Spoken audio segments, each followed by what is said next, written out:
আজকের দিনটাই একদম অন্যরকমভাবে শুরু হয়েছে। সকালটা যেন শুরু থেকেই ভীষণ ব্যস্ততায় ভরা। ঘুম থেকে উঠেই আমি চলে এসেছিলাম ছাদে, কারণ এখন তো প্রায় রোজই রাতের দিকে ঝড় বৃষ্টি হচ্ছে। শুনছি সামনে আরও কয়েকদিন নাকি এমনই আবহাওয়া থাকবে।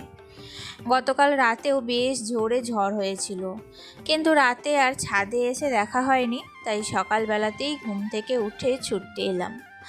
আর এসে দেখি ছাদের অবস্থা একদম এলোমেলো।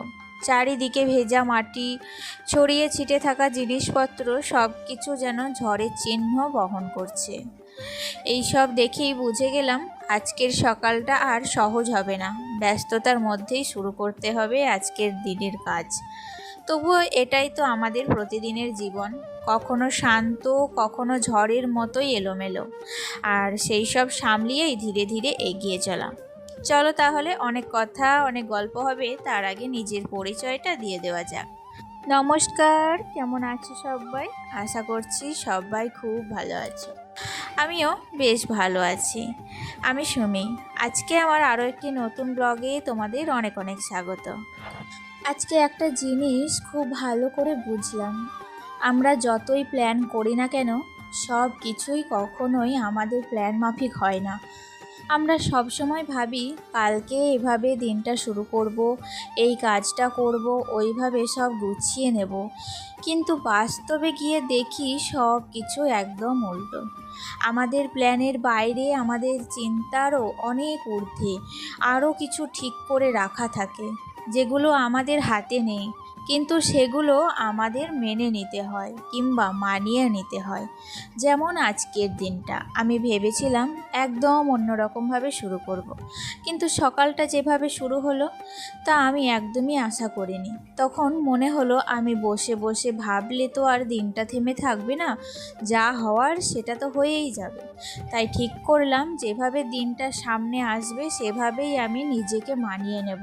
হয়তো এটাই জীবন, সব কিছু নিজের মতো করে না পাওয়া, তবুও হাসি মুখে এগিয়ে চলা।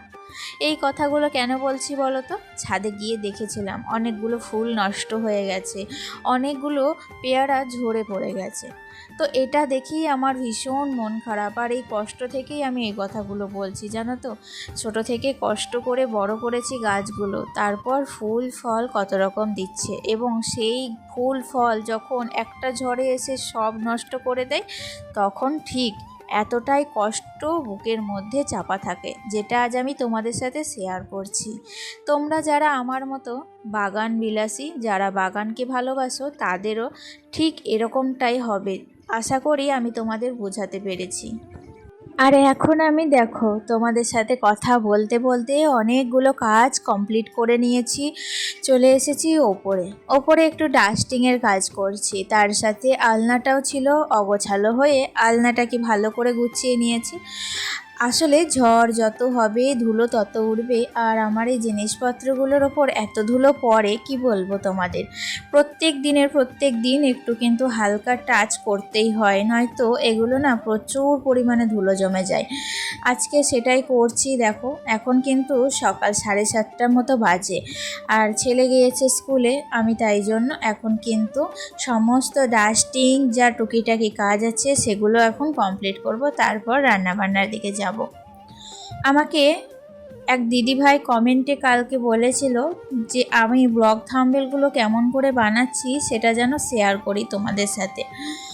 আশা করছি তোমরা আমার মতো ব্লগ থাম্বনেলগুলো খুবই পছন্দ করছো, তাই জন্যই আমাকে কমেন্টটা করেছো।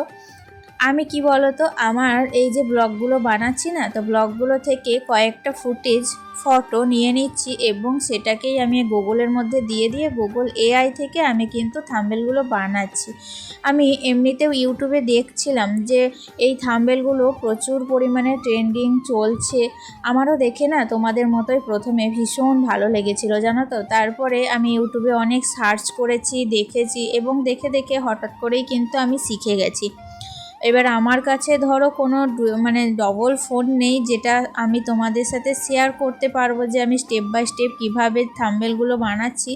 কিন্তু কি বলো তো, তোমরা যদি ইউটিউবে সার্চ করো তাহলে কিন্তু তোমরা স্টেপ বাই স্টেপ দেখতে পাবে।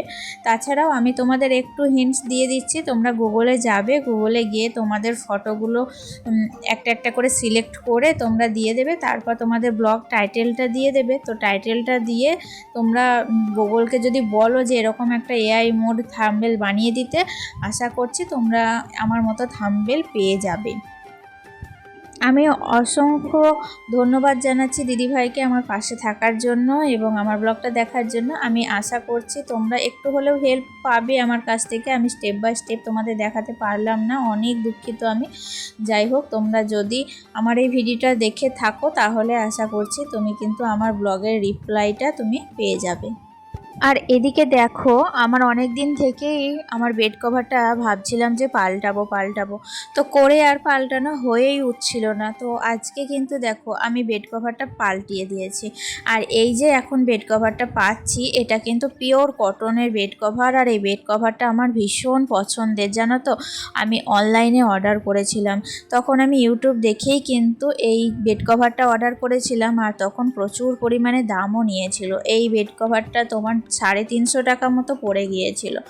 যাই হোক, অনলাইন থেকে আমি কিন্তু এই প্রথম বেড কভার এটাই আমি অর্ডার করেছিলাম। আর এখনও কিন্তু কি বলতো, ফোন দেখতে দেখতে অনেক বেড কভার এমন দেখি যেগুলো খুব পছন্দ হয়, কিন্তু কি বলতো, আমার সবগুলো তো একসাথে নেওয়া সম্ভব হয় না। তাই জন্য আস্তে আস্তে সমস্তটা নেওয়ার চেষ্টা করেছি। আমি সব কিছু কিন্তু উইশ লিস্টে করে রেখেছি। এদিকে ছেলেও চলে এসেছিলো স্কুল থেকে, ওকে ড্রেস চেঞ্জ করে দিলাম, তারপর ওকে খাইয়েও দিয়েছি। আর এখন চলে এসেছি রান্না বান্না করতে। গতকালকে রক্ত দিয়েছিলাম, রক্ত পরীক্ষা করে বেশ কয়েকটা রিপোর্ট করিয়েছিলাম। তো সেই রিপোর্টগুলো আজকে সমস্তটা এসেছে, সবগুলোই নর্মাল আছে। কিন্তু কি বলতো, একটু পরিমাণে লিভারের একটু টাচ হয়েছে, ফ্যাটি লিভারের। যাই হোক, তাই জন্য কিন্তু অতিরিক্ত তেল ঝাল মশলা সমস্তটাই খেতে বারণ করে দিয়েছে। আর এদিকে ভাতটাও অল্প পরিমাণে খেতে বলছে। আর তাই জন্যই আজকে কিন্তু দেখো খুবই হালকা করে জিরে বাটা দিয়ে ঝোল করেছি। আর এদিকে করেছি একটু ডালের বড়া। এই বড়ার একটু টক করবো আর কিছুটা বড়া ভেজে রেখে দেবো।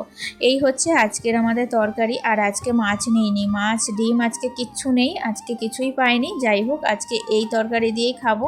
আর এমনিতেও কিন্তু সবজি খাওয়া ভীষণ উপকারী, জানো তো। সবজি যত খাবে কিন্তু সেটাই কিন্তু তোমার শরীরে সব থেকে বড় পুষ্টি হবে। যাই হোক, রান্না বান্না তো কমপ্লিট হয়ে গেছে, এখন গ্যাস ওভেনটা পরিষ্কার করে নিচ্ছি। আর সকালবেলায় যে বেড কভারটা আমি দেখো চেঞ্জ করে দিয়েছিলাম, সেটা কিন্তু আমি ভিজিয়ে রেখেছিলাম সার্ফের মধ্যে। আর এখন কিন্তু সেটাই কাচবো। আর কাচার জন্য একেবারে ছাদে চলে এসেছি। ছাদে এসে কাচাকুচি করে ছাদে মেলতে কিন্তু ভীষণ সুবিধা হয়। নচেত ওই নিচে কাচাকুচি করে আবার নিচে থেকে সমস্তটা বয়ে এনে ছাদে মেলতে ভীষণ অসুবিধা হয়। আর এদিকে আমার যখন ছাদে কল আছে, তখন কেন বেকার নিচে থেকে কেচে আনবো, তাই না।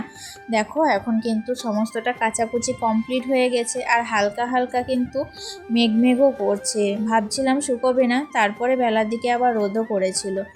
আর এই বেড কভারটা কি বলতো, এটা কিন্তু আমার কটনের বেড কভার না, এটা কিন্তু একটু মিক্সড আছে। এটা আমি মায়ের কাছ থেকে নিয়ে এসেছিলাম, একটু কালারটা আনকমন ছিল, তো তাই জন্য ভীষণ ভালো লেগেছিল। এমনিতেও আমি হালকা কালার সাদা কালার বেড কভার ভীষণ পছন্দ করি, কিন্তু কি বলতো, যেহেতু বাচ্চা ছেলে আছে আমার, তাই জন্য সাদা কালারটা ভয়েই পারতে পারি না। আমি এই ডিপ কালারগুলোই এখন ব্যবহার করি। পরে যখন ছেলে বড় হয়ে যাবে তখন কিন্তু আমি হালকা কালারই ব্যবহার করার খুবই ইচ্ছা আছে। যাই হোক, কাচাকুচির পর তো তোমার একবারে চলে এসেছিলাম বিকেলবেলায়, বুঝতেই পারছো। এখন কিন্তু বিকেলবেলা খাওয়া দাওয়া করেছিলাম, রেস্ট নেওয়া হয়ে গেছে। আর এখন আজকে না ভীষণ ঘুমিয়েছিলাম, জানো তো। অনেক দিন পর কিন্তু মনে হলো যে এরকমভাবে আবার ঘুমোলাম, কারণ আজকে টিউশনি ছিল না ছেলের, তাই জন্য আর কি। আর এখন এই যে জামা কাপড়গুলো সমস্তটাই কিন্তু আমি এইখানেই ভাঁজ করে নিচ্ছি। বিকেলে আমার এই ছাদের মধ্যে খানিকক্ষণ সময় কাটাতে ভীষণ ভালো লাগে, তাই জন্য দেখলাম ছাদের মধ্যে জামা কাপড়গুলো ভাঁজও করা হয়ে যাবে, আর তার সাথে একটু প্রকৃতির সাথে সময়টাও কাটানো হয়ে যাবে। তাই জন্য আমি ছাদের মধ্যে সমস্তটা ভাঁজ করে তারপরে নিচে নিয়ে যাই। আর এদিকে আমার লঙ্কা গাছে প্রচুর লঙ্কা ধরেছে, জানো তো। আমি অনেক দিন থেকেই ভাবছিলাম যে লঙ্কা গাছটাকে না তুলে ফেলে দেবো, তারপরে দেখলাম লঙ্কা গাছে এত লঙ্কা ধরেছে, গাছটাকে তো ফেলে দেওয়া যাবে না। তাই জন্য গাছটাকে আমি কোনো যত্ন করিনি। এই যে বর্ষার জলগুলো পাচ্ছে, এতেই কিন্তু আমার এত ফল দিয়েছে। ভীষণ খুশি হয়েছি আমি, কারণ নিজের হাতে লাগানো গাছ থেকে এত ফল পেয়েছি। দেখতে দেখতে সময়টা কিভাবে সকাল থেকে বিকেল কেটে গেল, তাই না বন্ধুরা? এখন দেখো সূর্য মামা অস্ত যাচ্ছে। তাহলে চলো আজকের মতো ভিডিওটা এখানেই শেষ করছি। দেখা হচ্ছে নেক্সট ব্লগে। টাটা।